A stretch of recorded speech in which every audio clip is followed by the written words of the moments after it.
En la política internacional, el poder nunca se da, es algo que se toma, es algo que se arrebata, y eso es algo que Rusia nos enseñó muy bien. Todo comenzó antes de que el mundo volviera a respirar sin mascarillas. La pandemia no solamente llegó a cerrar fronteras, también reconfiguró todo el mapa económico. Y mientras Occidente se paralizaba, Rusia y China movían sus piezas en silencio de una manera estratégica y maravillosa. Lo que parecía una crisis, en realidad se estaba convirtiendo en el juego económico de las próximas décadas. Bloque número 1. Rusia bajo presión. Rusia entra en crisis, golpea con las empresas extranjeras saliendo del país tras la invasión de la Gran Rusia, o al menos eso era lo que nos querían hacer pensar, porque aquí es algo que debemos aprender. Quien controla la narrativa, controla el juego. De este lado del mundo estamos escuchando por todos lados que Putin estaba enfermo, que Rusia estaba acabada, que el país de los osos estaba por extinguirse, y en realidad no era así. Simplemente estaban controlando un juego, señores.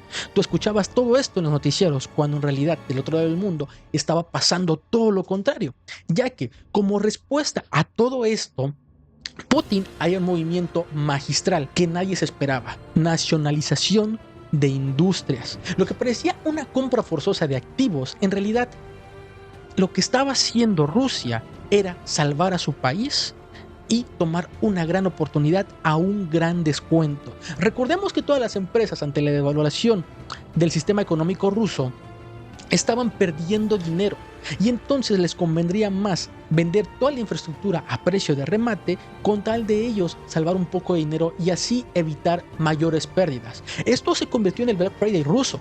Rusia, con toda y su devaluación de la moneda, lo que hizo fue agarrar todas estas empresas a precio de remate, y poco le importó a los dueños de las matrioscas, ya que al mismo tiempo, mientras estaba soltando a Estados Unidos, estaba haciendo ya un trato con la que sería la gran primer potencia mundial en los próximos años, y en la actualidad ya lo es, China, y como segundo mercado, la India, que en la actualidad todavía tiene problemas con Estados Unidos.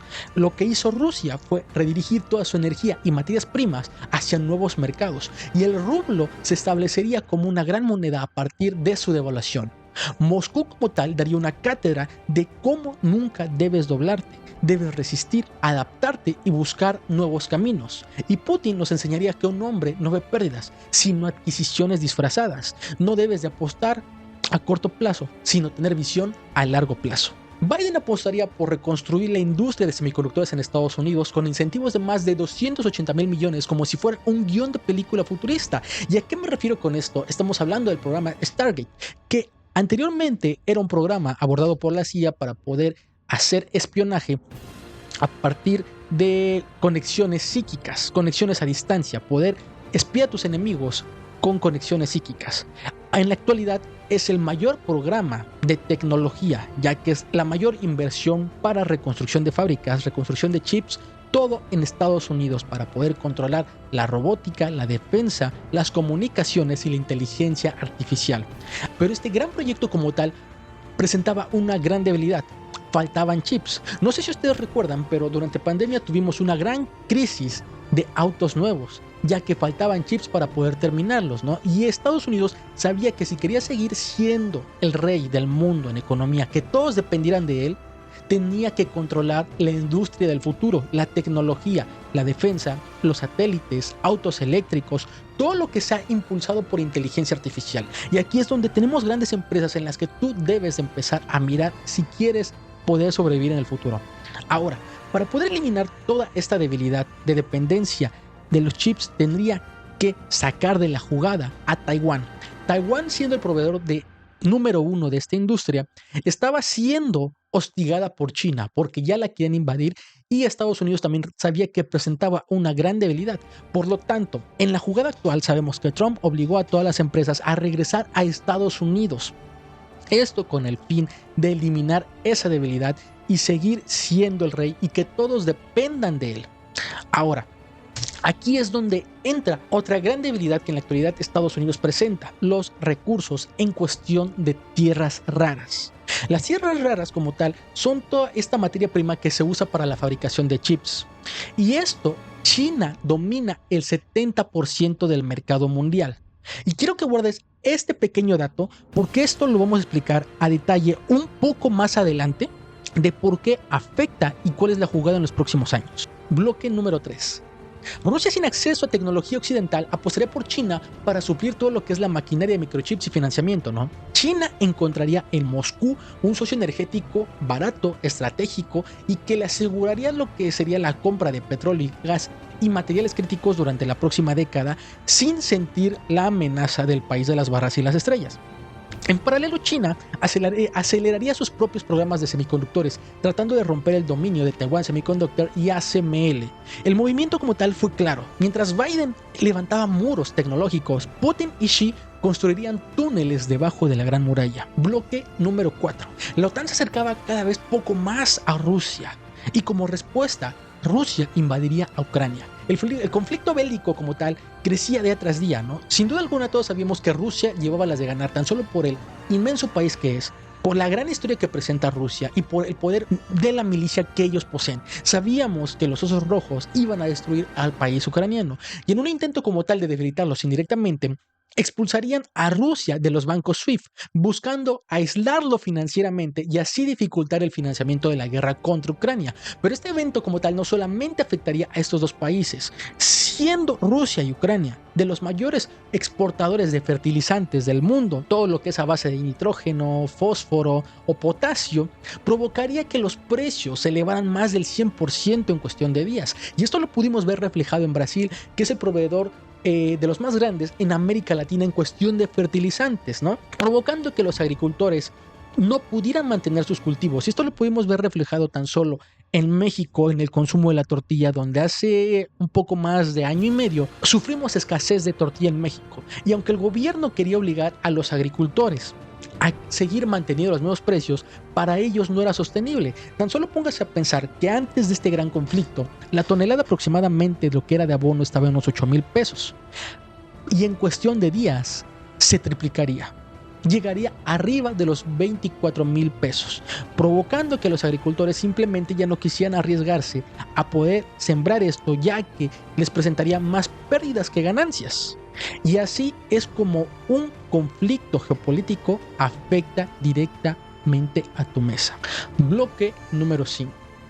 Nord Stream. Con 4 cargas submarinas, sabemos que Nord Stream sería volado y todos los oleoductos que transportaban gas natural desde Rusia hacia Alemania desaparecerían en el mar Báltico, provocando que Europa entrara en crisis. Y no solamente Alemania sufriría las consecuencias, ya que estos oleoductos, porque según representaban una gran contaminación al medio ambiente.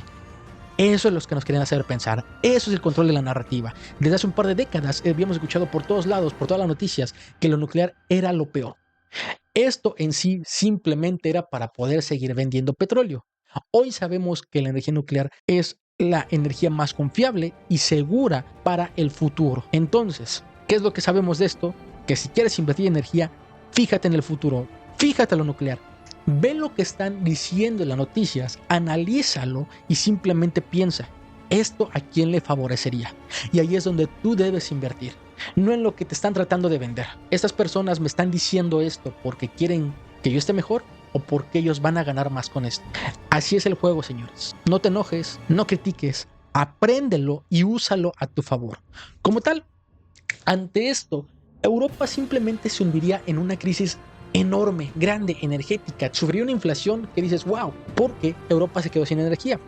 Y lo que tenían que hacer era buscar un nuevo proveedor. Y aquí es donde entra el gran salvador, Estados Unidos, convirtiéndose en el nuevo proveedor de energía a Europa. Claro, a un precio más caro, ¿no? Y mientras todos estos pensaban que esto en sí le afectaría a Rusia porque se quedaría sin un gran cliente y esa entrada económica y al mismo tiempo tenía la guerra con Ucrania, en realidad simplemente empobreció a Europa, ya que Rusia simplemente cambió de cliente y se fue a vender el mismo gas, el mismo producto, todo lo que era cuestión de energía a China, India y Turquía. Y es cuando dices, wow, qué buena jugada. Aquí el único ganón fue Estados Unidos.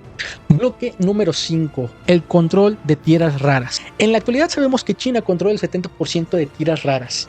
Tierras que se usan en la fabricación de chips y tecnología. Todo esto va incluyendo defensa, incluyendo satélites, incluyendo autos. ¿Qué pasa si empiezas o si encuentras un nuevo socio que aún no está explotando sus tierras? Y ahí es donde entra Rusia. Extraer todas estas tierras del norte del planeta en la actualidad resulta muy caro, todo por el hielo. pero al mismo tiempo estamos sufriendo un deshielo en los polos por el cambio climático. Ahí es donde entra la gran jugada de Estados Unidos. Por este mismo motivo, quería hacerse de Groenlandia y hacer negocios con Canadá, porque el mismo deshielo que está afectando al planeta va a ser una gran ventaja para todos los países que están basando su economía en cuestión tecnológica, ya que ahí es donde existen las mayores reservas de tierras raras para construir los mismos.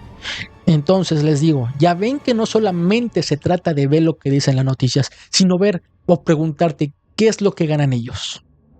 Esto es el próximo juego, señores, es la década que se viene, y aquel que logre verlos y aprovechar las oportunidades va a poder no solamente salvarse así, sino los que vienen después de él. Ahora, ¿cuál es el ajedrez en los próximos años? ¿Dónde van a estar las próximas jugadas en los próximos meses, en las próximas semanas? 1. Putin se consolida como gran influencia de Euroasia, vende energía barata a los aliados y se presenta como el sobreviviente al circo occidental. Trump, por su parte, capitaliza la paz y Ucrania se vuelve el proyecto inmobiliario de infraestructura más grande en Europa. Todo esto desde la Segunda Guerra Mundial llega a ser el proyecto más grande en cuestión de construcción. Además, ya se apropió de sus tierras raras, un recurso que Estados Unidos necesita para ser el rey tecnológico. Todo movimiento desde la pandemia a la actualidad no ha sido casualidad, todo ha sido planeado. Estamos viendo no una guerra de tanques, sino una guerra de algoritmos, información, minerales y narrativas. Y mi pregunta aquí para ti es, ¿vas a quedarte criticando o vas a aprovechar las próximas oportunidades?